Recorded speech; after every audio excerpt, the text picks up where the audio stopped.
Remember this study, in which garlic won out as the #1 anti-cancer vegetable? Well, let's see what it can do. This is what's called a COMET assay, currently the standard technique for the evaluation of DNA damage. What you're looking at is the DNA of a single cell, a normal human breast cell, as visualized under a fluorescence microscope. It's in an electric field trying to pull the negative charged DNA to the right, but our DNA is normally supercoiled tightly together. But you add a carcinogen, like in this case the cooked meat chemical PhIP, that literally breaks up our DNA, you can see the chopped pieces of DNA breaking away and flowing out in kind of like the tail of a comet, which is why they call it the comet tail test. The larger the tail, the more DNA has been broken off into pieces.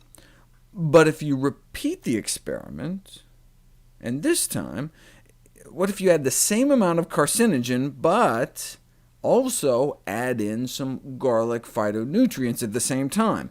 You get some damage, some DNA breakage, but not as much as before. Which kind of garlic would be expected to work the best, garlic or elephant garlic, the so-called garlic for people who don't like garlic? And the answer appears to be garlic. Garlic is best. What about flavonoid phytonutrients found in fruits, vegetables, nuts, and grains?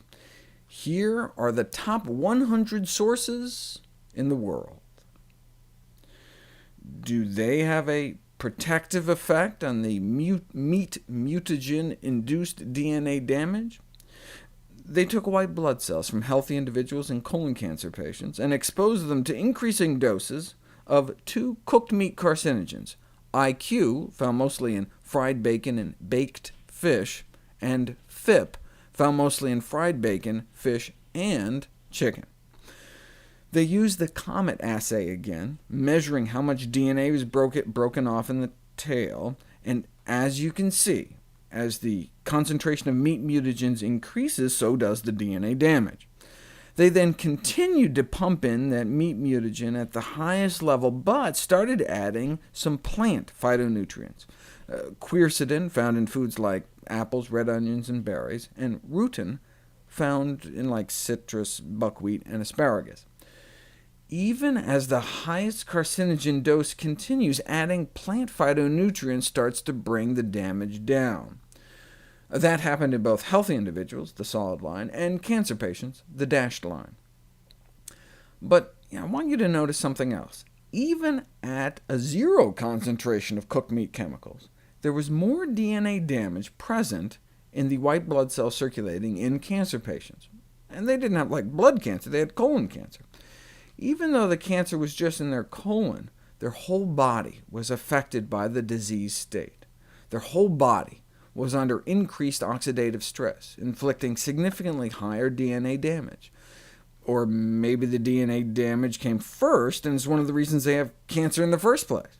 Either way, cancer patients experienced less reduction of induced DNA damage, suggesting that higher concentrations of flavonoid would be required to achieve the same protective effect. So cancer and other chronic disease victims need even more fruits and vegetables to reduce the damage done by carcinogens.